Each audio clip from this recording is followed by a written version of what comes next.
My brother betrayed me by sleeping with my fiancée weeks before our wedding, using his unhealed heartbreak as an excuse. So I tracked down the woman he couldn't forget, told her everything, and now we're watching him crumble together over wine and popcorn. My hands haven't stopped shaking for 3 days. Not from fear. God, no.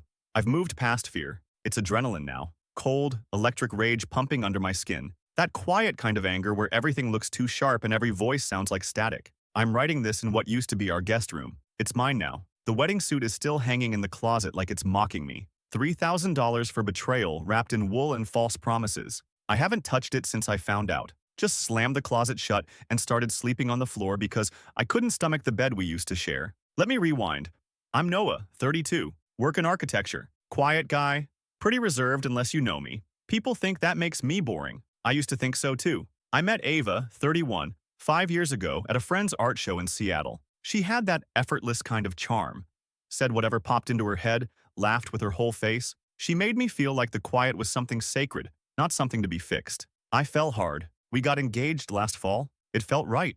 Ava cried so hard when I proposed she dropped the ring in the lake and we both had to wade in after it. One of those moments you remember forever, or think you will. Turns out betrayal rewrites your memory. Now I can't think of that day without wondering if she texted him after, told him how funny it was, how clueless I was. Him, my brother, Ethan. That's the part that still makes me nauseous. Not just the cheating, though God knows that would have been enough. But him, Ethan, 35, was my best friend before he was my brother. We grew up thick as thieves, shared a bunk bed, fought the same bullies, skipped school to watch movies and drink orange soda behind the 7-Eleven. I idolized him. Even when he spiraled after his breakup with Natalie 2 years ago, his college sweetheart, the one who got away, I was there. Let him crash on my couch for months. Picked him up from bars when he got too sloppy, loaned him money, lied to our mom about why he didn't show up to Thanksgiving. And this is how he repaid me. Ava started acting weird about 3 weeks before the wedding. Little things. Jumping when I walked in the room, sleeping with her phone under her pillow, said it was work stress or bridal burnout. I wanted to believe her. God, I wanted to believe her so bad. I blamed myself. Thought maybe I wasn't being supportive enough. I even took her to a cabin for a weekend to help her decompress. Meanwhile, they were probably screwing in the car I paid to rent. The truth didn't come out in some dramatic blow-up. I found it by accident. I was helping Ethan pack for a ski trip he said he was taking with coworkers. He left his laptop open while he was in the shower. I saw a message from Ava pop up. Just a preview. Can't stop thinking about last night. I clicked. My brother had a folder. A literal folder titled A Photos, Videos, Voice Notes, Dates even. Like it was a goddamn scrapbook of every moment he stole from me. I didn't confront them. Not then. I walked out of that apartment and drove until my gas tank hit empty. Slept in the car at a rest stop. I screamed into the steering wheel until my throat bled. That was 5 days ago. Tomorrow would have been our final cake tasting. Instead, I'm planning my revenge. And it starts with the one person Ethan never got over. The woman whose shadow he used as an excuse to ruin my life. I'm going to find her. I'm going to tell her everything. And then, we're going to watch him burn. It took exactly 4 Instagram scrolls and a LinkedIn search to find Natalie. She was still in Seattle. Still using her maiden name. Still had that crooked smile in her profile picture that Ethan used to stare at like it held the meaning of life. I messaged her before I could talk myself out of it. Just a simple, blunt, "Hey, I'm Noah, Ethan's brother. We need to talk. It's about Ava." She replied 15 minutes later. Ava, like your fiancée Ava? The way she wrote it, like she already knew something was wrong, made my stomach knot. We met at a little wine bar the next night. Natalie, 34, walked in wearing jeans, no makeup, hair in a messy bun. But she looked like Hell's Angel come to collect. Fierce, calm, dangerous, in the way only someone who's been broken and rebuilt can be. She slid into the booth across from me and said, "Start talking." I did. I showed her the screenshots. I played the voicemails, the ones where Ava moaned Ethan's name like it was some kind of sacrament. I didn't cry. I wanted to. I wanted to scream and rage and throw my glass against the wall. But Natalie just sat there, watching me with this devastating clarity. She didn't cry either. Instead, she said, "You know what's crazy? He texted me last month, drunk. Said he still dreamed about me. Said he thought we should meet up." I blinked. "Did you?" "No," she said. "But now I wish I had. Not to hook up, to slap the pathetic out of him." And that's when we formed the plan. Here's the thing about Ethan. He's not just emotionally unstable. He's narcissistic. He doesn't know how to lose. When Natalie left him, he spiraled for 2 years. He never got closure. He built his whole identity around the idea that she was the one that broke him. So when I told her my idea about using that obsession to crack him open, she didn't hesitate. "Let's ruin him," she said, and smiled. For the next 72 hours, we staged our story. I posted a photo with a wine glass and a caption about reconnecting with old friends. Natalie followed me. I tagged her in a location Ethan used to drag me to when he was pining over her. Sure enough, he took the bait. At 2:14 a.m., my phone lit up with a message from Ethan. Are you with her? What the hell are you doing, man? I didn't reply. Natalie posted a boomerang of us clinking glasses. No faces, just hints. Hints that would eat him alive. Meanwhile, Ava was still in the dark, still texting me wedding updates, like she wasn't neck-deep in deceit. I played along, for now, because the real show is coming, and it's not going to be subtle. I want Ethan to feel what I felt. I want his stomach to drop every time his phone buzzes. I want him to unravel, slowly, publicly. And when he finally confronts us, when he's standing there with his fists clenched and his voice cracking, I want him to look Natalie in the eye and realize she knows. Knows what he did, who he is, what he broke. I want my brother to know that the person he used as an excuse for betrayal, she's sitting next to me now, and we're just getting started. The first time Ethan cracked, it was a voicemail. He never leaves voicemails, but there it was. 2 minutes and 38 seconds of pure unraveling. His voice was hoarse, like he'd been shouting or crying, I couldn't tell. It started with him pretending to be chill. Hey man, saw your post. Just wanted to check in. Looked like you were with someone I used to know. Real smooth, right? 10 seconds later, he was yelling. You think this is funny? Hanging out with her? What the hell is wrong with you? I played it 3 times, then sent it to Natalie. She just replied, Bingo, we had him. Ethan's always needed to be the center of gravity. Every room he walks into, he makes sure the light bends toward him. And when it doesn't, he spirals. His friends used to joke about how he'd fake sick to crash Natalie's birthday dinner after she dumped him. Showed up at her job once pretending to return a hoodie just to talk to her. She didn't tell me all that until after we started this mess. If I'd known sooner, maybe I'd have seen what he was capable of, but I didn't. So I let him in. Into my home, my life, my fiancée. The next few days were chaos.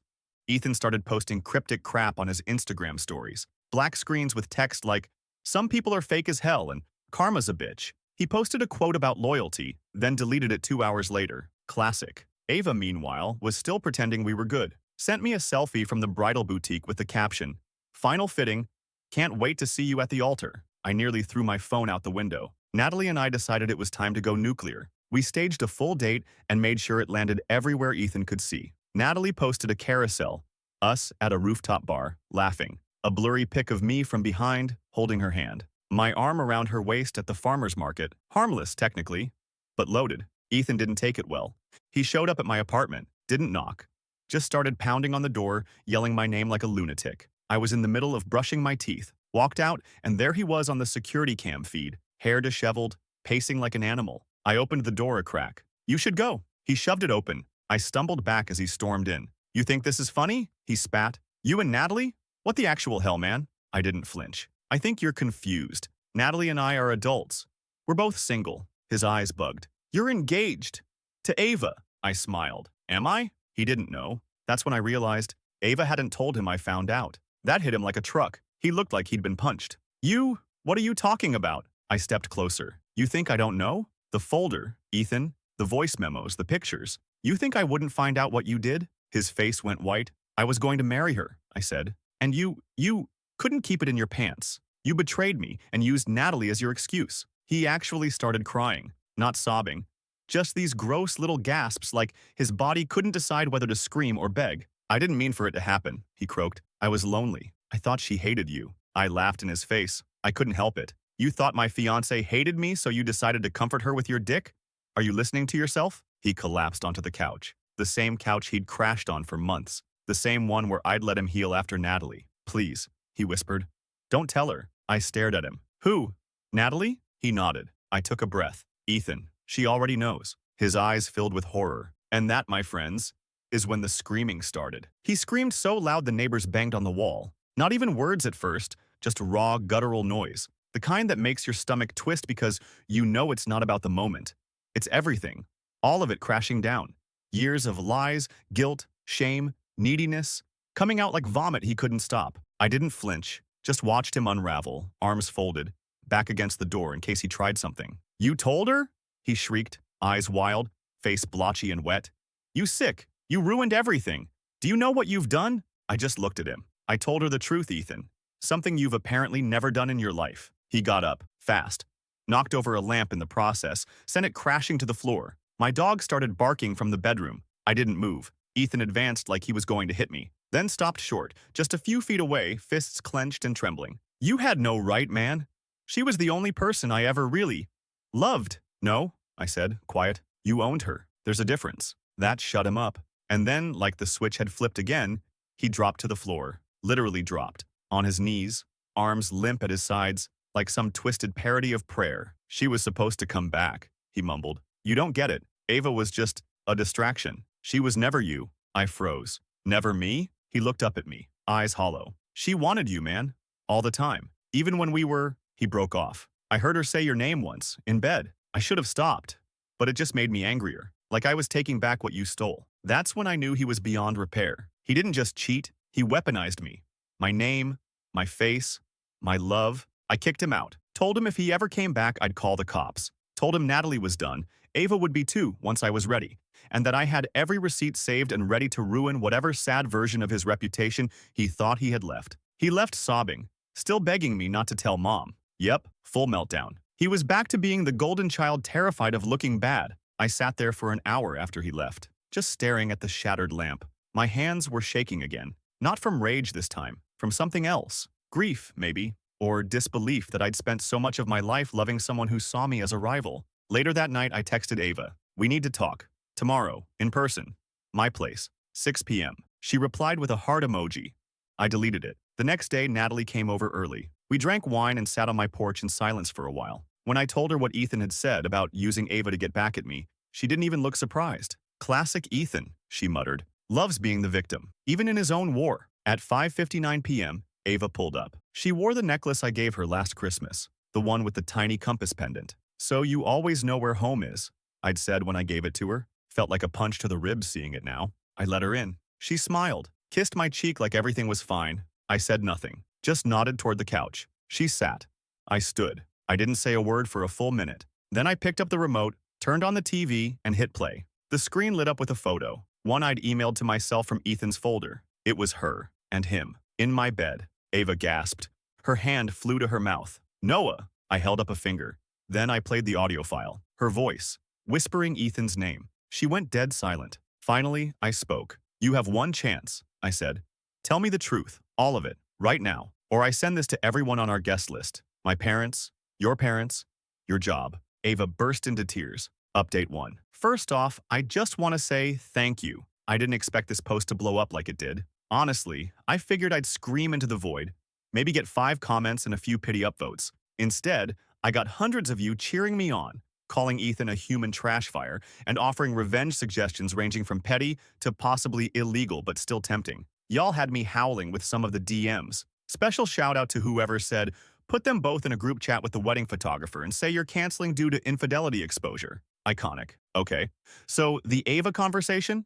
Let me just say, she folded. The second that photo hit the screen and her voice echoed through my living room, she broke like a bad knockoff vase. Ugly crying, snot, gasping out. It didn't mean anything, like that was supposed to make it better. She admitted it started 6 months ago. 6, while we were picking napkin colors and practicing our first dance. She said Ethan was emotionally broken, and she just felt sorry for him, felt sorry enough to sleep with him in our bed, repeatedly. The kicker?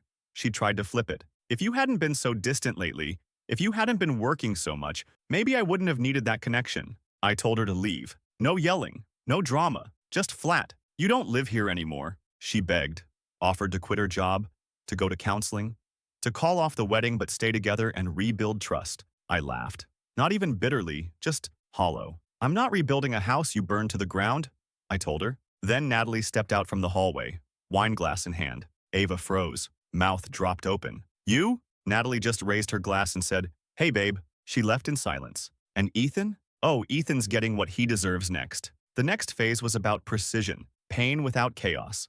Revenge without rage. Ethan was always the kind of guy who thrived on control. Charm was his weapon. Image was his armor. So if I wanted to break him, I had to hit him where it hurt. Not just in private, but where he peacocks the hardest. His office. Ethan works at this sleek tech company downtown. He's a project lead. One of those vague titles that means he talks a lot, takes credit for other people's work, and polishes it all with buzzwords. The kind of guy who shows up to meetings 10 minutes late with an overpriced coffee and a story about how the barista spelled his name ethnic. He'd been bragging about his promotion party for weeks. Some big rooftop thing at his boss's house. Booze, music, speeches, his moment to shine, perfect stage. I waited until the day before the party. I used a burner account to send his boss's wife an anonymous tip. Attached 2 files, a photo of Ethan and Ava, let's just say it wasn't a Hallmark pose, and a screen recording of an email Ethan had sent Ava using his work account. Explicit stuff. The kind that makes HR start sweating. Natalie helped me stage the email. She still had some of his old passwords, because of course he reused them. We crafted it carefully, just enough to make it real, enough to show he'd broken company policy, enough to suggest maybe, just maybe, he wasn't as loyal as he claimed. Next, I dropped an unlisted video link into the group chat for the party guests. The caption was simple, "This is your hero. Congrats on the promotion, Ethan. Hope it was worth it." The video? A compilation? Screenshots. Voicemails. Ava calling him daddy in our sheets. A little slow zoom on the calendar where our wedding date was circled, in red, next to a sticky note from Ethan that read, Ava lunch. I made sure it was untraceable. He couldn't spin it, couldn't scream revenge porn or fake news. Everything in it was self-recorded, self-incriminating, self-made. Natalie and I watched the aftermath unfold from her apartment. Wine in hand, popcorn in lap. At 8:14 p.m., Ethan's Instagram went private. At 8:32 p.m., his LinkedIn profile changed to currently seeking new opportunities. By 9 p.m., someone at the company had leaked a screenshot of an internal memo. Ethan was suspended pending investigation. At 9:17 p.m., he called me 6 times. I didn't answer, not once. The 7th time, I picked up and put the phone on speaker so Natalie could hear. He was sobbing. "You ruined my life," he choked out. "No," I said, calm as stone. "You handed me the match. I just lit it." He screamed something incoherent. Rage, shame, I don't know. Then he hung up. Natalie and I sat in silence for a minute. Then she raised her glass. "To unhealed heartbreak," she said, smirking. I clinked mine against hers. "And the people who finally heal from it by watching the bastard drown." We watched the city lights blink below us like stars winking out one by one. We were just getting started. Ethan disappeared for 3 days after the video dropped. Didn't show up to work, didn't answer calls, deleted all his socials, radio silence. I figured he'd either holed up in some Airbnb pity palace or was spiraling at our mom's house, milking the only person left who still thought he walked on water. I was wrong. He showed up at Ava's. Because of course he did. I didn't hear about it until the next morning. Ava left me a voicemail, her voice shaking like she'd just stepped off a roller coaster built out of regret. "Noah, I know I'm probably the last person you want to hear from, but you need to know what Ethan did. He showed up drunk, screaming, tried to get into my apartment, said I owed him loyalty since he ruined his career for me. He broke a window, Noah. I had to call the cops." I didn't call her back. I didn't care, not really, but it added a new layer to the mess. Ethan wasn't just exposed.